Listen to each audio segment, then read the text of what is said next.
से दिखाई पड़ता है, पर रात के समय वे बिल्कुल देख नहीं पाते। उन्हें ऐसा फल और सब्जी जिनमें विटामिन ए होता है, वो खाने के लिए कहा जाता है। पर क्यों? और क्या आप जानते हैं कि कुछ लोगों को सारे रंग दिखाई नहीं पड़ता? उन्हें कलर ब्लाइंड कहा जाता है। पर ऐसा क्यों होता है? इन सब के कारण को जानने के लिए हमें आंखों के काम करने के तरीके के बारे में जानना होगा। तो चलिए आज हम जानेंगे कि हमारी आंखें किन किन पार्ट से बनी हुई है और वे काम कैसे करती हैं। जब हम किसी की आंखों को देखते हैं तो हमें आंखों के एक छोटे से हिस्से के सिर्फ बाहरी भाग ही दिखता है, जिसमें एक सफ़ेद और एक रंगीन भाग होता है। इस सफ़ेद भाग को स्क्लेरा और रंगीन भाग को आइरिस कहा जाता है। गौर से देखने पर इस रंगीन भाग के अंदर एक गोल काला भाग दिखाई पड़ता है, जिसे प्यूपिल कहा जाता है। बस बाहर से इतना ही दिखता है, लेकिन आँख के काम करने के तरीके को जानने के लिए हमें इसके इंटरनल स्ट्रक्चर को समझना होगा। अब आगे बढ़ने से पहले मैं आपको बता पर जिन स्क्लेरा, आइरिस और प्यूपिल की हम बात कर रहे थे, सबसे पहले उन्हें इस फिगर में देख लेते हैं। ये है स्क्लेरा, जो कि आंखों का प्रोटेक्टिव शील्ड होता है, और यहाँ पर है आइरिस। आइरिस के बाहर एक ट्रांसपेरेंट परत होता है, जिसे कॉर्निया कहा जाता है। कॉर्निया और आइरिस के बीच रहता है एक चेम्बर, जिसमें एक्वस ह्यूमर नाम का एक फ्लूइड रहता है। इस चेम्बर को एंटीरियर चेम्बर कहा जाता है। आइरिस के बीच में जो खाली जगह होता है, उसी को प्यूपिल कहा जाता है। आइरिस में एक तरह का मसल होता है, जिसे आइरिस स्फिंक्टर मसल कहा जाता है। वही आइरिस को स्ट्रेच और कॉन्ट्रैक्ट करके प्यूपिल को छोटा या बड़ा कर सकता है। प्यूपिल से ही लाइट आंखों के अंदर आ पाता है। कम रोशनी में आइरिस कॉन्ट्रैक्ट कर जाता है, जिससे प्यूपिल बड़ा हो जाता है, तो इससे ज़्यादा लाइट आंख के अंदर आता है, जिससे हमें कम रोशनी में भी देखने में थोड़ी आसानी होती है। अब तेज़ रोशनी में ज़्यादा लाइट से आँख के अंदर डैमेज न हो जाए, इसके लिए उस समय आइरिस स्ट्रेच कर जाता है, जिससे प्यूपिल छोटा हो जाता है और कम लाइट आँख के अंदर आता है और आँख डैमेज्ड होने से बच जाता है। स्क्लेरा के अंदर वाले हिस्से में एक लेयर होता है, जिसे कोरॉइड कहा जाता है, और इसके अंदर वाले हिस्से में रेटिना नाम का एक लेयर होता है। इस रेटिना में ही फोटो रिसेप्टर सेल्स होते हैं, जो लाइट पड़ने पर एक्साइटेड हो जाता है और नर्व इम्पल्सेस बनाता है, और वही नर्व इम्पल्सेस ब्रेन तक पहुंचने पर हम चीज़ों को देख पाते हैं। अब सही तरीके से देखने के लिए रेटिना में ऑब्जेक्ट का प्रॉपर इमेज बनना ज़रूरी होता है। इसके लिए आइरिस के पीछे एक लेंस होता है, जो लाइट को रेटिना में कन्वर्ज करके इमेज बनाता है। लेंस सस्पेंसरी लिगामेंट के माध्यम से सिलियरी बॉडी नाम के मसल से जुड़ा हुआ होता है। ये मसल लेंस को कॉन्ट्रैक्ट या एलोंगेट कर सकता है।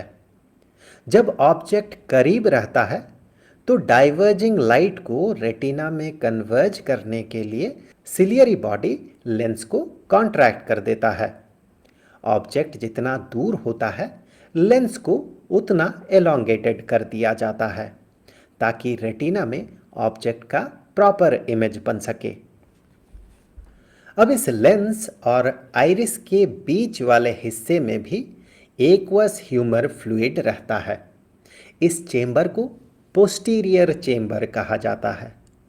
लेंस और रेटिना के बीच में भी एक ट्रांसपेरेंट जेली जैसा पार्ट होता है, जिसे विट्रियस ह्यूमर कहा जाता है। हम उसी ऑब्जेक्ट पे ध्यान लगा पाते हैं जो हमारे आंखों के ठीक सामने हो। चलिए सिचुएशन को बेहतर समझने के लिए उस ऑब्जेक्ट को जो आंखों के ठीक सामने होता हो उसे सेंट्रल ऑब्जेक्ट नाम देते हैं। वैसे सेंट्रल ऑब्जेक्ट के आसपास के ऑब्जेक्ट्स भी हमें दिखता है, पर उतना साफ नहीं दिखता। कोई ऑब्जेक्ट सेंट्रल ऑब्जेक्ट से जितना दूर होता है वो हमें उतना ही धुंधला दिखाई देता है। सेंट्रल ऑब्जेक्ट से आता हुआ लाइट लेंस के ठीक पीछे रेटिना में जहां कन्वर्ज होकर इमेज बनाता है उस जगह को फोविया कहा जाता है।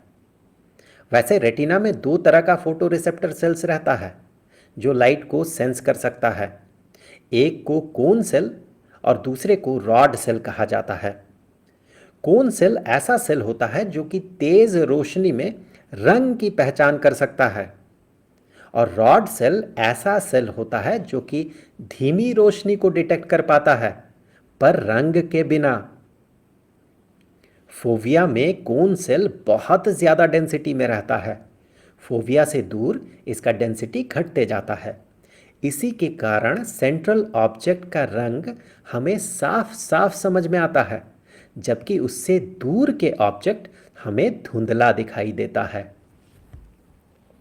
जब सैकड़ों फोटॉन किसी कोन सेल में इंसिडेंट करता है तब जाकर वो एक्टिवेटेड होता है। इसीलिए कम रोशनी में वो काम नहीं कर पाता। पर सिर्फ एक ही फोटॉन से रॉड सेल एक्टिवेटेड हो जाता है, पर वो रंग की पहचान नहीं कर पाता। इसीलिए कम रोशनी में हम रॉड सेल के मदद से चीज़ों को देख तो पाते हैं पर रंग समझ नहीं आता। लाइट सेंस करने के लिए रॉड सेल में रोडोप्सिन नाम का एक प्रोटीन रहता है जिसका एक कंपोनेंट विटामिन ए से बनता है। इसीलिए शरीर में विटामिन ए के कमी होने पर नाइट ब्लाइंडनेस होता है, जिससे रात के वक्त कम रोशनी में बिल्कुल नहीं दिखता है। जबकि कोन सेल तीन तरह का होता है। एक में होता है blue sensitive obscene protein OPN1SW, जो कि ब्लू कलर के लाइट यानी कि छोटे वेवलेंथ के लाइट को डिटेक्ट कर पाता है। यहाँ पर OPN ऑप्सिन के लिए और SW है शॉर्ट वेव का शॉर्ट फॉर्म। दूसरे में होता है ग्रीन सेंसिटिव ऑप्सिन OPN1MW, जो कि ग्रीन कलर के लाइट यानी कि मीडियम वेवलेंथ के लाइट को सेंस कर पाता है। यहाँ MW मीडियम वेव का शॉर्ट फॉर्म है। और तीसरे में होता है रेड सेंसिटिव ऑप्सिन OPN1LW, जो कि रेड कलर के लाइट यानी कि लॉन्ग वेवलेंथ के लाइट को सेंस कर पाता है। यहाँ LW लॉन्ग वेव का शॉर्ट फॉर्म है।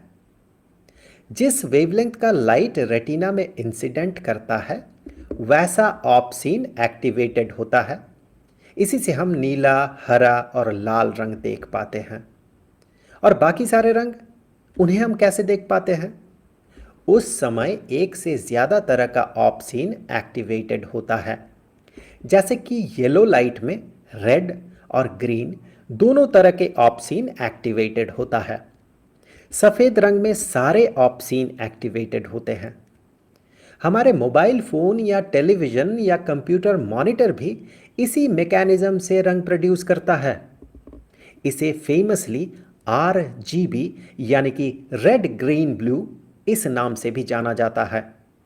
आप इन्हें अलग अलग वैल्यू असाइन करके स्क्रीन पर अलग अलग रंग उभार सकते हैं। कुछ लोगों के आंखों में किसी खास तरह के ऑप्सिन की कमी होने पर उन्हें वो रंग दिखाई नहीं पड़ता। इसी को कलर ब्लाइंडनेस कहा जाता है। रेटिना में ये सारे फोटो रिसेप्टर सेल्स एक तरह के नर्व से जुड़ा हुआ होता है जिसे ऑप्टिक नर्व कहा जाता है। जब फोटो रिसेप्टर सेल एक्टिवेटेड होता है तो वो नर्व में इम्पल्स यानी कि सिग्नल बनाता है। उस सिग्नल को नर्व ब्रेन तक, खासकर ब्रेन के सेरिब्रम के ऑक्सीपिटल लोब तक पहुंचाता है, जहां हमारे देखने का परसेप्शन क्रिएट होता है। ये नर्व जिस जगह से आंख से बाहर निकलता है वहां कोई भी फोटो रिसेप्टर सेल नहीं रहता, जिसके कारण जब किसी ऑब्जेक्ट से लाइट आकर उस जगह पर इंसिडेंट करता है तो कोई विजुअल सेंसेशन क्रिएट नहीं होता। उस जगह को ब्लाइंड स्पॉट कहा जाता है। आप अपने ब्लाइंड स्पॉट को बड़े आसानी से डिटेक्ट कर सकते हैं। आप किसी भी एक आंख को बंद कीजिए, खुली आंख से बीच वाले इस डॉट को देखिए। अब बीच वाले इस डॉट से ध्यान हटाए बिना अपने स्क्रीन को धीरे धीरे अपने करीब लाइए, या फिर आप स्क्रीन के करीब जाते जाइए। अचानक एक समय आप पाएंगे कि एक डॉट गायब हो जाएगा। अगर आप बाईं आंख बंद करके दाहिनी आंख से देख रहे हैं तो दाहिना डॉट गायब होगा, और अगर आप दाहिनी आंख को बंद करके बाईं आंख से देख रहे हैं तो बायां डॉट गायब होगा। मेरे पर्सनल एक्सपीरियंस से कहूँ तो पहली बार में लगभग 60% लोग इस एक्सपेरिमेंट को सक्सेसफुली नहीं कर पाते हैं। अगर आप उनमें से हो तो आप चिंतित न हो, इसे फिर से एक बार दोहराएं। और अगर आप इस एक्सपेरिमेंट को सक्सेसफुली कर पाए हों तो अपना एक्सपीरियंस ज़रूर से शेयर करें, इससे आपके बाकी दोस्तों को कॉन्फिडेंस मिलेगा। तो वापस आते हैं टॉपिक पर। ऐसा इसलिए होता है क्योंकि उस समय एक डॉट से आता हुआ लाइट ब्लाइंड स्पॉट पर पड़ रहा है, जिससे उसका कोई भी विजुअल सेंसेशन क्रिएट नहीं हो पा रहा है और हमें वो स्पॉट दिख नहीं रहा है। जिस जगह से ऑप्टिक नर्व आंख से बाहर निकलता है, वहीं से कुछ ब्लड वेसल्स, जिन्हें रेटिनल ब्लड वेसल्स कहा जाता है, वो अंदर आता है। इनसे रेटिना को और आंख के बाकी अंदरूनी हिस्सों को ज़रूरी न्यूट्रिएंट्स और ऑक्सीजन मिलता है। तो ऐसे हमारी आंखें काम करती है। अब अगर ऐसे ही किसी दूसरे ऑर्गन के बारे में आपको जानने का